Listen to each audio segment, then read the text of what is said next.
Je regardais cela à la télévision, c'était un documentaire. Regardez l'image qui s'affiche là. Il s'agit d'une dame qui était atteinte d'une maladie. Elle avait beaucoup de douleurs et elle souffrait. Bon, elle a un mari, elle a des enfants, elle a une fille, un garçon. Et elle souffrait beaucoup. Donc, tellement la souffrance était grande. Vous voyez? Une dame dans la quarantaine, 45. Vous voyez? Tellement la souffrance est grande, qu'est-ce qu'elle a fait? Elle a décidé. Oh, ça m'a choqué lorsque j'ai regardé ce documentaire-là. J'étais choqué, bien aimé. Elle a décidé, et il y en a beaucoup comme ça, hein, d'aller à l'hôpital et de mettre fin à ses jours, de se donner la mort. Vous voyez? On va lui injecter là, une piqûre, et puis c'est fini pour elle, elle va mourir. Donc, regardez la vidéo, regardez l'image qui s'affiche là. Elle est en train de dire au revoir à son mari, à ses siens. Et puis, ils ont partagé un repas, là, ils ont fait une petite fête là. Puis, elle s'en va. Quand elle finit, elle dit au revoir. Elle s'en va se donner la mort, comme ça, c'est fini. Regardez comment l'histoire est triste. Mais pourquoi? Mais pourquoi? Mais si cette femme-là, oh, elle connaissait le roi des rois. Elle connaissait Jésus-Christ de Nazareth. Jésus-Christ qui opère des miracles. Jésus-Christ à qui rien n'est impossible. Si cette femme-là connaissait Jésus-Christ, je vous le dis, cette femme-là vivait encore aujourd'hui. Mais cette femme-là ne sait pas qu'il y a quelqu'un qui peut la guérir. Même s'il y a les médecins qui ont dit que la maladie dont elle souffre, c'est incurable là. Elle ne sait pas qu'il y a quelqu'un qui peut guérir cette maladie-là, mais c'est Jésus-Christ. Elle va se donner la mort comme ça, inutilement, pour rien. Oh, il y a quelqu'un qui est là qui peut la guérir. Mais elle ne le sait pas. Pourquoi?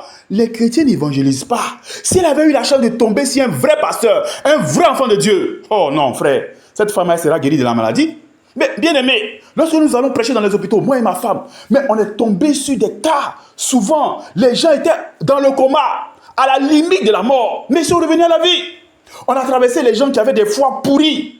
Je vous le dis, les médecins m'ont dit, ils ont prédit même que dans un mois, la personne va décéder. Mais la personne a été guérie, le foie est devenu nouveau. Oui, elle n'est pas tombée sur de vrais pasteurs, de vrais serviteurs de Dieu, qui sont remplis de l'Esprit de Dieu. Et je vous dis, hein, ces gens de cas-là, il y en a des milliers dans le monde chaque jour. Les gens meurent comme ça inutilement, pour rien. Le diable est en train de les tuer. Or, Jésus-Christ a versé son sang à la croix pour cela. Seulement que les chrétiens ne veulent pas aller évangéliser. J'ai très mal. Pourquoi? Je croise des enfants de Dieu, des chrétiens, qui n'ont pas le Saint-Esprit et ça ne leur dit rien. Jésus leur sauveur, Jésus le roi des rois, Jésus leur maître a dit que lui, il va mourir, il va partir et il va les envoyer le Saint-Esprit. Et je croise des enfants de Dieu, c'est que Jésus-Christ a dit là. Non, l'Esprit que Jésus-Christ a promis là, ils l'ont pas et ça ne leur dit absolument rien. Mais chrétiens, je vous le dis, c'est dangereux de vivre sans la plénitude du Saint-Esprit. Au fait, vous ne pouvez pas me comprendre. Je le dis pourquoi? Parce que moi, j'ai vécu pendant près de 20 ans, oui, 22 ans, sans le Saint-Esprit. Et ça me fait aujourd'hui 8 ans avec le Saint-Esprit. Donc, je connais de quoi il s'agit. Je connais la différence. Je connais la différence quand un enfant de Dieu, il n'est pas rempli du Saint-Esprit. Et quand aussi, il est rempli du Saint-Esprit, je connais très bien la différence. Regardez, je vais vous dire ceci. Si vous n'êtes pas rempli du Saint-Esprit, vous savez ce qui va se passer? Satan, les démons, le monde des ténèbres, les sorciers, chrétiens, tu es un vrai chrétien, je dis bien un vrai chrétien, ils vont te fatiguer. Mais je sais que tu ne souhaites pas, toi qui écoutes cette vidéo, je sais que tu ne souhaites pas que les démons te fatiguent. Oui, mais je dois reconnaître une chose tout de même, c'est que le Saint-Esprit et les dons du Saint-Esprit ne sont pas beaucoup enseignés. Oui, ça je le sais. Certains font quand même l'effort d'enseigner le Saint-Esprit, les dons du Saint-Esprit, mais c'est un peu difficile parce que pour pouvoir bien enseigner, il faut que la personne lui-même qui enseigne là, il faut qu'il soit rempli lui-même du Saint-Esprit. Et il faut que lui-même, il ait les dons pour mieux expliquer aux autres, aux enfants de Dieu, comment est-ce que ça se manifeste. Mais alors, pourquoi est-ce que les gens n'arrivent pas à enseigner le Saint-Esprit? Les pasteurs, les hommes de Dieu n'arrivent pas à enseigner le Saint-Esprit? Oui, mais c'est simple. On a déjà fait la vidéo. C'est à cause de la sainteté. Les gens ne vivent pas dans la sainteté. C'est pourquoi ils n'ont pas le Saint-Esprit. Je vous le dis, moi, je prêche la vérité en Jésus-Christ. Le message de la sainteté n'est pas prêché dans les églises. Remarquez, Les pasteurs, les bishops, les prophètes des nations dans les églises, ils n'enseignent pas la sainteté. Et la conséquence, ça fait que les enfants de Dieu ne sont pas remplis du Saint-Esprit. Et les démons peuvent jouer avec eux, les fatiguer. Non, c'est grave, hein, ce que je suis en train de dire. Vous savez, si vous n'avez pas le Saint-Esprit, si vous n'avez pas la plénitude du Saint-Esprit, je dis bien, vous êtes de vrais chrétiens, de vrais enfants de Dieu. Oui, nés de nouveau, hein, de vrais enfants de Dieu. Mais votre force n'est pas trop grande. L'ennemi va vous fatiguer.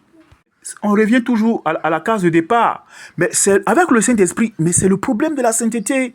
Non, l'Esprit de Dieu ne va jamais accepter. Bien-aimé, je vous dis, j'ai le Saint-Esprit et je connais. Il n'acceptera jamais de venir dans le corps de quelqu'un en qui il y a le péché ou il y a la souillure. Non, l'Esprit de Dieu ne va pas accepter cela. Des femmes qui portent des boucles d'oreilles, ou bien qui mettent des rouges à lèvres, qui mettent des perruques sur la tête. On a déjà fait toutes ces vidéos-là sur la sainteté. Mais l'Esprit de Dieu ne va pas habiter ces corps-là. Et non, ça me fait mal. Non, regardez, il y a ces femmes chrétiennes-là qui vont à l'église, je vous dis, à l'église, la maison de Jésus-Christ, avec des perruques, de la sirène des eaux, avec ces choses-là. Et souvent, vous arrivez à l'église, elles ont des perruques, des rouges à lèvres, des fossiles, des mascaras, comment on appelle ça même, les faux teints, et puis elles parlent la langue. Écoutez-moi très bien. Écoutez-moi très bien, enfants de Dieu. Je dis, écoutez-moi très bien. Et les pasteurs sont là, les bishops sont là, les prophètes des nations sont là. Et ces femmes n'ont pas la langue. Écoutez-moi bien, je vous dis la vérité. Ce n'est pas la langue des anges, ce n'est pas la langue du Saint-Esprit. C'est faux et c'est archi faux. Et ils sont là, non, elle parle la langue, c'est la langue des anges. Non, non, non, non. Non! Je dis non et je dis un grand non. Bien aimé, j'ai le don de discernement, je connais les choses. Ça ne vient pas du Saint-Esprit. Ces gens, ces femmes, vous voyez plaquées avec des guines serrées, des fesses. Non, frère, ce désordre-là, ce n'est pas la langue du Saint-Esprit. Je vous prêche la vérité en Jésus-Christ. Le Saint-Esprit ne va jamais vivre. On a fait une vidéo récemment où comment reconnaître le Saint-Esprit en rêve. Écoutez cette vidéo-là. Mais le niveau de sainteté du Saint-Esprit est trop grand. Il ne va pas vivre dans un tel corps. Non, ce n'est pas possible.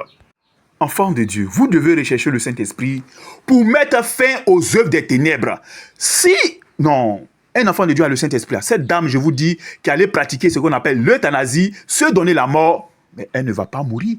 Elle ne sera pas. C'est pourquoi, enfants de Dieu, vous devez rechercher le Saint-Esprit. La Bible parle des dons de miracles. Oh, ça me fait mal. Ça n'intéresse pas les enfants de Dieu. Il ne veut pas manifester les dons de miracles. La Bible parle des dons de guérison, des dons de sagesse, des dons de discernement. Les enfants de Dieu n'ont pas ça. Et ça ne leur dit rien. Pourtant, il est écrit dans la parole de Dieu que Jésus-Christ même était pressé d'aller au ciel pour les envoyer le Saint-Esprit. Jésus-Christ a fait la promesse aux enfants de Dieu. Mais les enfants de Dieu n'ont pas ça. Et ça ne les intéresse pas. Oh Seigneur Jésus. Vous savez, Jésus-Christ est mort à la croix pour nous et il a versé son sang. Jésus-Christ a beaucoup souffert, hein. Jésus-Christ a enduré beaucoup de douleurs pour nous. Oui, pour que le monde soit sauvé et pour que le monde soit délivré du monde des ténèbres. Mais regardez ce qui se passe. Les chrétiens n'évangélisent pas. Ils ne sont pas zélés pour l'œuvre de notre Seigneur Jésus-Christ. Regardez, si nous n'évangélisons pas, vous voyez, c'est que la souffrance de Jésus-Christ à la croix, là, mais c'est zéro. Jésus-Christ a souffert pour rien. Les gens sont dans les hôpitaux, ils meurent. La sorcellerie tue les gens, fait des ravages. Le mysticisme en train de bloquer la vie des gens. On détruit la vie des gens. Mais il y a une solution à cela. Mais la solution, c'est Jésus-Christ. Le seul problème, c'est que les chrétiens ne vont pas évangéliser pour annoncer le salut en Jésus-Christ. Et les gens sont en train de souffrir pour rien. La mort de Jésus-Christ, c'est aussi zéro. C'est-à-dire que Jésus a souffert en vain. Mais sa mort, sa douleur, oui, on dit c'est chargé de nos souffrances, de nos péchés. Vous voyez, toutes ces douleurs-là qu'il a subies là. Mais si nous ne prêchons pas, c'est que la douleur de Jésus-Christ, là, c'est pour rien. Que le Seigneur Jésus-Christ vous bénisse. Merci d'avoir regardé cette vidéo. Et je prie pour vous que la richesse du Jésus-Christ, pas la richesse du monde, que la richesse du Jésus-Christ vous accompagne et que la bénédiction de l'Éternel qui a rendu Isaac fort riche, vous rende fort riche. Au nom de Jésus-Christ de Nazareth, à la prochaine vidéo. Amen.